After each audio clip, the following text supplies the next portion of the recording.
war, protests, human rights abuses, peace talks and politicians. From Iraq to Afghanistan, from Zuccotti Park to the Maidan, societies experiencing complex challenges have highly visible symbols. These symbols, they dominate our headlines, they fill our news feeds, they shape perceptions about what the problems are in these countries and what solutions might be needed to promote sustainable change. But like bacteria in the body or cancer that remains unseen to the naked eye, the pathology of a society, of a problem, is often invisible. It's mired in complexity, and so it can remain untreated. In response, we often treat the symptoms of problems, but we don't address underlying causes. So we're better at providing food stamps than we are at combating poverty, or we're better at looking after refugees than we are at dealing with civil war.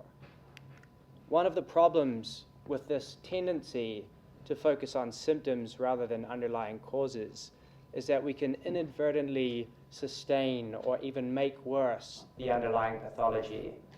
This is the situation with addiction, for example, where an addict will seek to treat itself, but in doing so reinforce the underlying pattern of dependence, which is a problem in the first place. In system thinking, this is known as a balancing loop, or a pattern of relations whereby the efforts to change a situation actually maintain the status quo. So today we're going to talk about some of the invisible forces that shapes the outcome in peace and reform processes. And we're going to give some examples of Myanmar, the country where we live and work. And Myanmar has over the few past years undergone some remarkable changes. Thousands of political prisoners have been released. Nobel laureates are out of jail and into politics. We have peace agreements, we have the first democratic elections, and an economic boom. But we also have protests, religious violence, and ongoing armed conflict. So what we want to understand is, with all of this symbolic change, has the underlying patterns that cause the problems in Myanmar, have they really changed? So first of all, we need to look at, what do the people in Myanmar, what kind of change do they want? Well, like most countries moving from authoritarianism to democracy, they are looking for a change whereby there's a system where currently there's a few stakeholders that hold all of the power and resources, to a system where power and resources are shared. So is this goal being achieved? To try and examine this question, we're going to look at some of the political changes as well as the economic changes in Myanmar in the last few years using systems mapping. We're going to look at what's visible, and we're going to look at what's less visible, and we're going to talk about some of the connections between those. So at the start of the transition, about 2010, series of highly visible reforms. Now this is significant because it made the international community take notice. Sanctions were dropped. This meant that Myanmar could benefit from international assistance as well as private investment from the companies from our shores. But in terms of trying to address that underlying pathology of the concentration of resources, very little has actually changed since then. So you still have a constitution which enshrines the military's hold on power. And in the peace process, you have some ceasefire agreements, but no concessions in terms of resource or power sharing to other groups in the country. So you have this paradoxical situation whereby you have all of this surface change, but the core dynamics of power beneath the surface are much the same as they always have been. And there are a range of further, less visible factors which are very important. The first of which is who controls the economy. So in Myanmar, as in other transition countries, you have essentially an oligarchic system. You have a few very large companies that control most of the economy, and they've won this through their links to the military or to the government. You also have an economic system in which patronage plays a very important role. So in practice, that means that much new investment tends to flow up towards people that are already in power. Now this is quite hard to see, certainly hard to regulate, because you have very low levels of transparency and you have very high levels of corruption. So I want to focus a little bit on one very important connection between what's happening politically and economically in the country. And that's the international community's reaction to all of these visible changes to lift sanctions is ushering in a huge amount of foreign investment. And while the country needs that investment, because of these invisible rules that govern the economy, much of that investment is actually serving to enrich the people that have been in power in their country for the last 50 years. So in other words, it's counteracting all of the political efforts to try and balance or share power more fairly. Another hidden pattern that inadvertently empowers the already dominant power holder is that of international aid to health and education services in Myanmar. And that the aid, what I'm talking about, is the kind of aid that our governments and the UN and INGO supports. And that kind of aid funding has been increasing massively in Myanmar over the last few years. And most of that has been going in accordance to the normal standard aid model, where aid mainly goes through and to the government. So in terms of health and education systems, this means strengthening the government systems and policies, training more teachers and health workers, and building more schools and clinics. And all of that sounds great, right?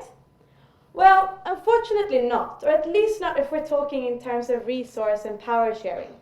We have ethnic armed groups that are currently in negotiations with the government that have been providing these services in parallel in areas outside of government control for years. So what they really would like to have out of this peace process is some kind of federal system or some type of autonomy and resource sharing. The problem then is that if we come in with international funding that mainly goes through the government, we potentially starve the parallel system out of its funding. So this alters this balance of power in support of a state actor in terms of, and against non-state actors.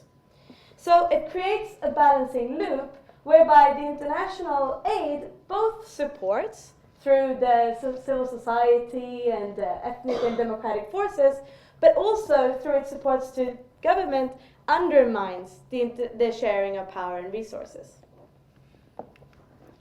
So up to this point, it's sounding a little bit pessimistic. International investment, supporting military hardmen, education funding, undermining peace process, but it's really not that bad. It just suggests a recalibration of who we're supporting and how we're supporting them. So this type of analysis would suggest two things. The first, and this is something we really want to emphasize, is that invisible needs to be made visible. So in practical terms, you need mechanisms, civil society organizations, and independent media that can shine a light on corrupt practices, that can bring transparency and accountability into business, into governments, and really it's about providing checks and balances on dominant power holders, which till this point in time pretty much have unchecked power. But in terms of investment from our shores, there's also a responsibility to make sure that it's socially responsible. And by this, it means making sure that cronies and people that have previously sanctioned and people that have committed human rights abuses aren't receiving benefits from new investment. It's about supporting a model of economic development which is broad-based and benefits more people. And there are some investors that are doing it, but it needs to happen a lot more. So changing the way that we deliver international aid will be hard, but it's important that we rebalance our support. And this doesn't mean that we cannot support governments. What is critical is that we also need to be able to support the emergence of alternative power centers. So in terms of countries, that means relaxing some of our policies so that it's easier to support non-state actors. It is also important to support ethnic administration, democratic opposition, and citizen engagement, which are these alternative power centers. And these can counterbalance the traditional power of the state and economic and military powers. So the potential impacts of these efforts, of the combined changes in the way that we do aid and the way that we do foreign investments, this can actually shift some of the status quo to ensure that we have more shared power and more resources. And these are creating these reinforcing loops that we're seeing here on these maps. So to finish off, I would say that none of these changes are going to happen very quickly, but these changes need to occur by bringing hidden patterns into the open where they can be deliberated on, confronted, and ultimately transformed. This is what complexity theorists call conditions of bounded instability. This is what parliaments do. This is what the peace process should do. Thank you very much for your time.